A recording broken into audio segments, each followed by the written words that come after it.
right, let's see what we got. Executive producer on Hearthstone. And I'm Edward, a game designer on the Hearthstone team.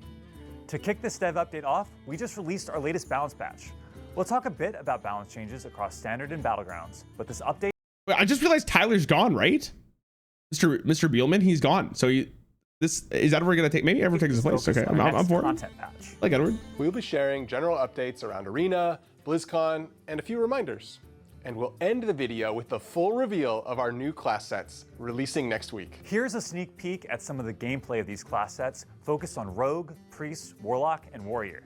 Stick around until the end for the full reveal. They use the same song every time.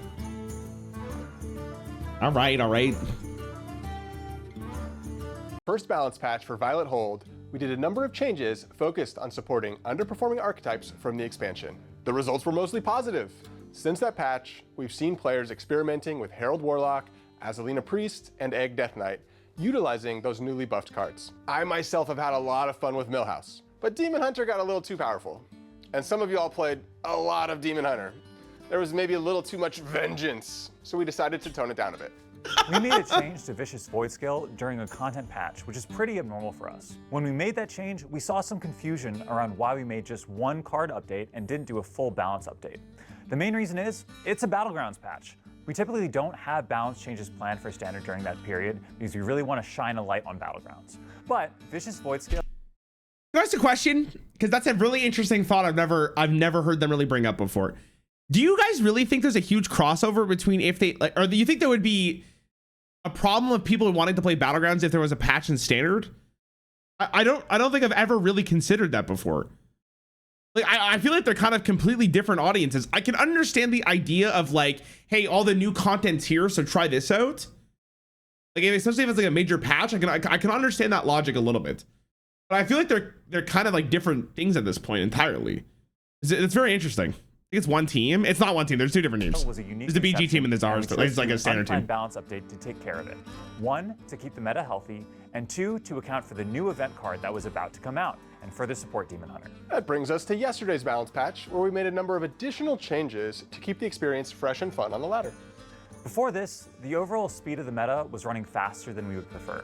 The changes we made this balance patch specifically target cards that contribute to the explosive early turns, in decks like Mug Shaman and Tripwire Hunter. Beyond those outlier decks that are deciding the game too early, our data shows a relatively balanced meta. And our latest change reflect that our live balance team wants the meta to have more variety, so we also buffed certain cards to encourage alternate strategies to succeed. There's some notable nerfs we want to talk about. One of the biggest changes this patch is Confront the Tol'vir. It's now a 4-mana spell that only summons 1-cost minions you've played this game. We made this Whoever edits these videos, just lower the music just a little bit. Thank you. Change because we saw how frustrating it could be. Okay, real question. Why don't they just unlock all the cards for a sub for a fee? I mean, you want the honest answer here is money. Unfortunately, that's just the honest answer here, right? Like, why would Blizzard be like, hey guys, for 15 bucks a month, you get all the cards in Standard, when they could just be like, hey, we make a shit ton of money from people just buying packs. So why would we not do that? To play against this card when it provided that unstoppable card advantage and damage with cards like Tracking, Tame Pet. You think that they let them last over a long period? Yeah, absolutely, yeah, for sure. To unlock on turn 3, for sure. Again, to look at those early turns and deny some of those very explosive starts the deck could have. A notable buff worth mentioning, probably my favorite and most exciting from the patch, is Aya now generates 3 coins. That's 50% more money. What a great investment opportunity, Nathan. You might be asking, what about buffs for Warlock and Priest? Our data shows those two classes have been just slightly below the top decks, and we expect the changes that slow down the meta, plus the tools in their upcoming class sets, will help them compete. For the full details, check out the patch notes linked below. Thank you again so much for your feedback. It helps us continue to make Hearthstone as fun as possible. Now let's hear from Mitchell about what's going on in Battlegrounds. Thanks, Nathan. Hello, I'm Mitchell. I want to say something before I skip this part. I've talked to Mitchell in real life multiple times. The guy's a beauty. All right. Great guy. Great guy. But I'm not here for BGs, unfortunately, Mitchell. A great guy. Appear more frequently in your drafts. Another quick reminder. We've got an event live in Hearthstone right now, Zuramat's Rampage. You have until August 25th to get some really exciting event cards from this, including Soul Immolation, Desperate Bribe, and probably the silliest card we've made in quite a while, Watfin. Now let's talk about the class sets. We gave you a taste of things to come in our latest blog, But now it's time to reveal all the cards in Azeroth's Most Wanted. There's a new class set for Warlock, Priest, Rogue, and Warrior. Each of these sets introduces a focused gameplay package with cards built around a specific archetype or playstyle. Our first archetype is Warlock. Oh, look at all this! About informants. 3 A Ball Mastermind, 5 mana, 5/5 taunt battlecry. Whenever you summon an informant this game, give it +2/+2. Okay. Follow the evidence is 1 mana. Put a 3/3 informant into the enemy deck. Give a playable card in your hand this effect for a turn.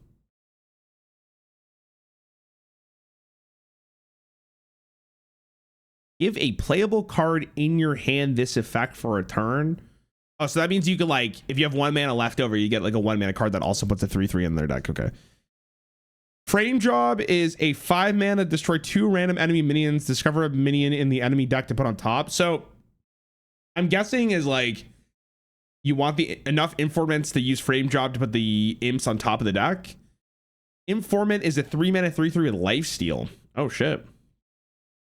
Harsh Sentence is a 2 mana enemy minions cost 2 mana, sorry, enemy minions cost 2 more next turn, but 2 3/3 informants into the enemy deck. Yo, low key, that card's actually not too bad. Harsh Sentence just on its own. I'm interesting. Cabal Conspirator, 2 mana 2/3 death metal, put 2 3/3 informants into the enemy deck. They summon for you when drawn. Corrupt Constable, 4 mana 3/5 battlecry for an enemy. If the enemy deck has any informants, move 1 to the top and give it +2/+2. Okay, so generally my problem with these class sets is they're really all or nothing. When we look at all, I don't know, is this all the cards for Warlock? Hold on, let me just like little skippity dude out here. We're gonna see a little bit more here. Okay, so this is basically other than the one guy. What Warlock deck wants this? Well, they're making their own archetype for it, right? That's the point. It's not like supposed to be that's kind of the maybe the fundamental design flaw of class sets is that they're all or nothing, and that's the problem. So it's like if you think that this whole package that works together and is very synergistic is going to be very fun and powerful, then you're probably excited to play this. If you're someone who doesn't really care, then it's like this is kind of just like a dead class set for whatever class you enjoy playing if they end up getting one. Me personally, I'm a huge Warlock guy, right? This seems kind of fun, I'm not going to lie to you, but the question is this powerful enough? Because if the archetype alone isn't powerful enough, it doesn't matter if I think this is fun or not. Like, it's just unplayable because all these cards need to be able to work together. Maybe you're kind of okay doing like informant, sorry, not informant, like Frame Job as just like a one card, like a copy in like a different Warlock deck. But other than that, like maybe Harsh Sentence can be played on its own. I mean, realistically, it's like, how lucky are you? Like, you guys think that you're going to be able to draw these cards? I don't know, man. I don't know. It's so iffy for me. I really want to believe that I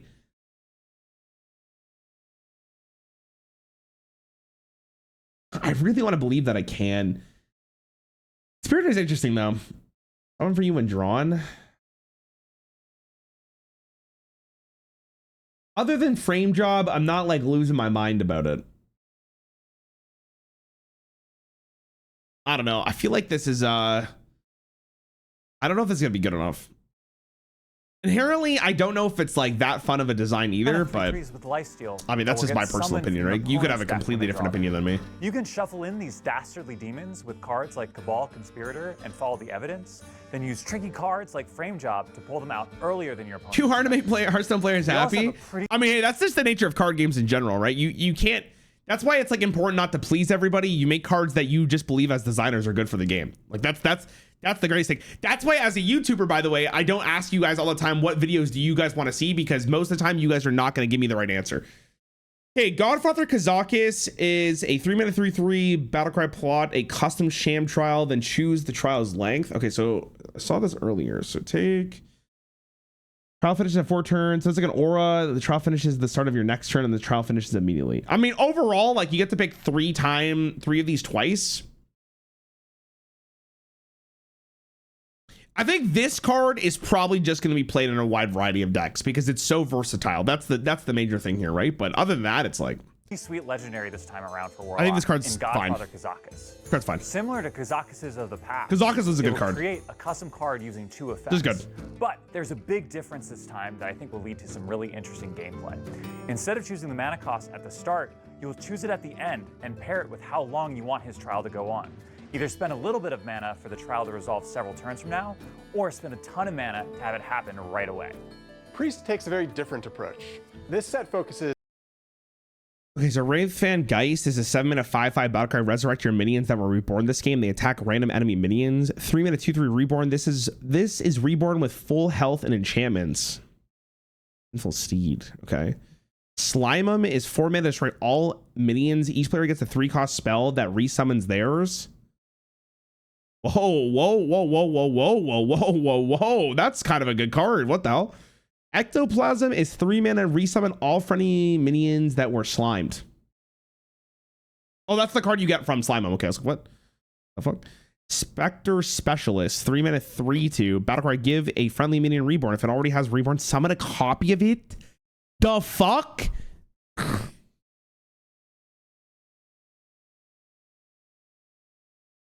Lingering Spirit is a 4-mana 3/3 reborn. Death Rattle, restore 3 health to your hero. Excess healing damages a random enemy. Okay.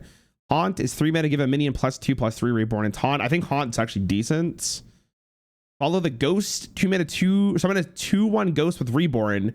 Give a playable card in your hand this effect for a turn. For a turn? So you still get to keep the card, but it won't have the effect? Interesting. This one is not as like synergistic as the Warlock one is. I feel like you could actually use some of these cards. Like Slime'em just seems pretty decent, not gonna lie to you. The Haunt card seems good because I think just giving cards reborn and Taunt is gonna be very valuable. This is maybe like win more, but that's also fine. I think Haunt on the Soothsayer is gonna be disgusting. Other than that, I mean Slime'em just fine. It's 4-mana to destroy the board. Like I'm kind of okay with that. And if you have death rattles, it's better for you than your opponents. Interesting. Priest looks like a little bit better than Warlock. Reborn and death rattle minions. Wraithfang Geist resurrects your minions with reborn. Wraithfang Geist. Attack. The cards Spectre Specialist and Haunts open up the opportunity to give any minion reborn. Our goal with this iteration of Res Priest is to deliver the archetype with a decisive way to end the game instead of just stalling with taunts. Our next archetype is Warrior, and we're leaning hard. Captain Crowley is a 5-mana 4/5. Your Cannoneers fire an additional shot. Battlecry, summon 2 1/1 Cannoneers.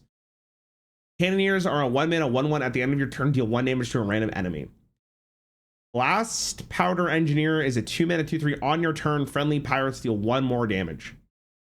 Landho is 4-mana, draw 2 cards, summon 2 1/1 Cannoneers. Hand Cannon is a 3-mana 3/2 weapon. After your hero attacks, your Cannoneers fire. Hook and Heave is 2-mana, discover a pirate, summon 2 1/1 Cannoneers. Yeah, that's actually not a horrible card. Cannon Master is a 1-mana 3/1 battlecry. Get a 1/1 Cannoneer that does 1 damage to the end. Okay, so I'm just explaining. Follow the Fuse is a 1-mana, deal 2 damage to a random enemy. Give a playable pirate in your hand this effect for a turn. So this one is more all or nothing than the Warlock package, unfortunately. A lot of your cards don't do anything unless you have Cannoneers already on the board or you have the mana to put them on board. And that is tough.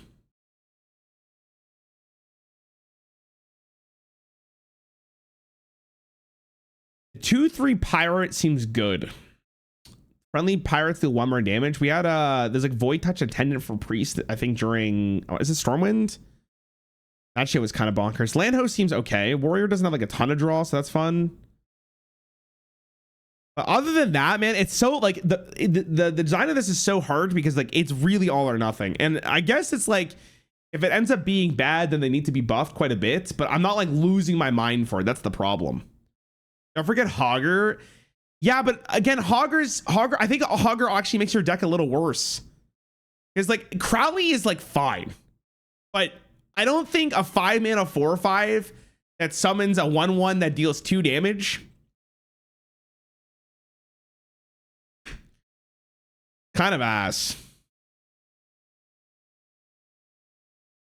So your dream is like hand cannon, Landho, Captain Crowley, something along those lines, and just try to pop off from there.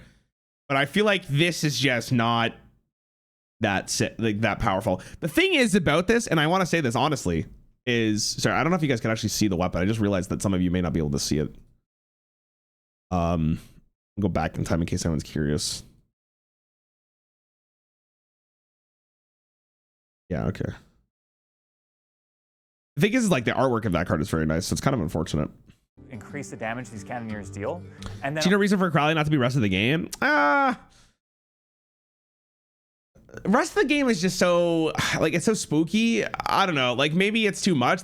It could have started as that, to be fair, but Captain Crowley grants even more ammunition to your cannoneers, doubling their effects. Crowley does stack, but I just can't think of any way in standard to double the amount of legendaries that you have in your deck.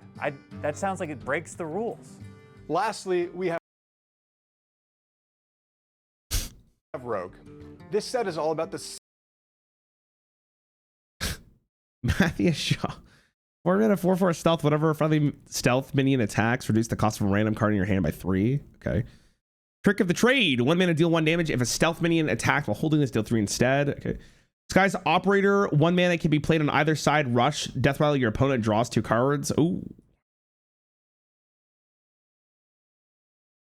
That is kind of an interesting card. Follow the Footsteps is a 1 mana, give a stealth minion, discover a stealth minion, give it this effect for a turn. So I think that means like you get another stealth minion. Silent Strike is a 2 mana, give a minion +3 attack. If it's stealth, deal its attack damage to a random enemy minion. Shadow, okay. SI7 Supplier is a 2 mana 1/3 stealth. After this attacks, draw a card. And 3 mana 1/2 SI7 Slayer, stealth. Whenever a friendly stealth minion attacks, give it +2/+2.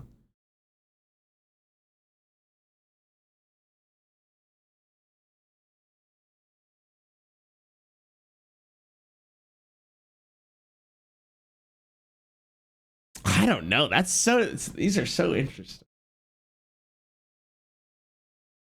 This one's definitely playable.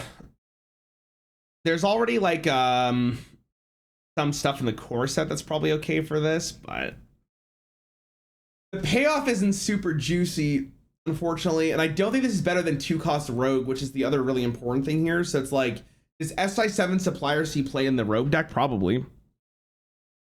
A must-kill card. That it's like if it draws 2 cards, it's so good. It's so good if it draws 2 cards. Operator is also another really interesting card.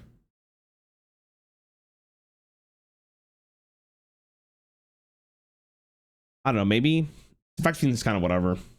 stealth mechanic. The Rogue legendary Matthias Shaw will discount cards in your hand when a minion with stealth attacks. For additional synergy, SI7 Slayer and Silent Strike are cards in the class set that gain further bonuses around stealth. And the card Follow the Footsteps will allow you to discover more stealth minions for your games. If you've been following along with these reveals, you'll notice each class has a new follow spell. They all have an effect that jumps from card to card in your hand. If you can set it up right, you can trigger these effects many times in a single turn. The last card in the set is Wanted Poster, enabling you to discover a random minion that costs 5 or more and give it Prepare. That sounds cool. Yay, even more Millhouse! If you're curious about how these cards play out, keep an eye out on our socials. We'll be showing you a bit of gameplay until the release, and you'll see a full class set spotlight video on YouTube soon. This class set means we've given extra support to 8 of our 11 classes this year. That means we have 3 more to go. The final batch of class sets will release after our next expansion later this year, and will focus on Demon Hunter, Shaman, and not 1 but 2 class sets for Death Knight, focusing on different runes. Oh, they did say Let's talk about BlizzCon. We'll be at BlizzCon September 12th and 13th. If you're there, we hope you come visit us in the tavern and hear all about what's coming next for Hearthstone. Nathan, I think everyone's expecting some pretty big news at BlizzCon. Is there anything that people should keep an eye out for? Exactly. Exactly what? You'll definitely want to keep an eye out. Oh, I get it. Yeah, now we're seeing eye to eye. Yeah, okay, I think they've got it. One last thing. We'll be taking a break on these dev updates videos until after BlizzCon. So we'll be back in late September or early October. Thank you for watching, and we'll see you in the tavern. All right.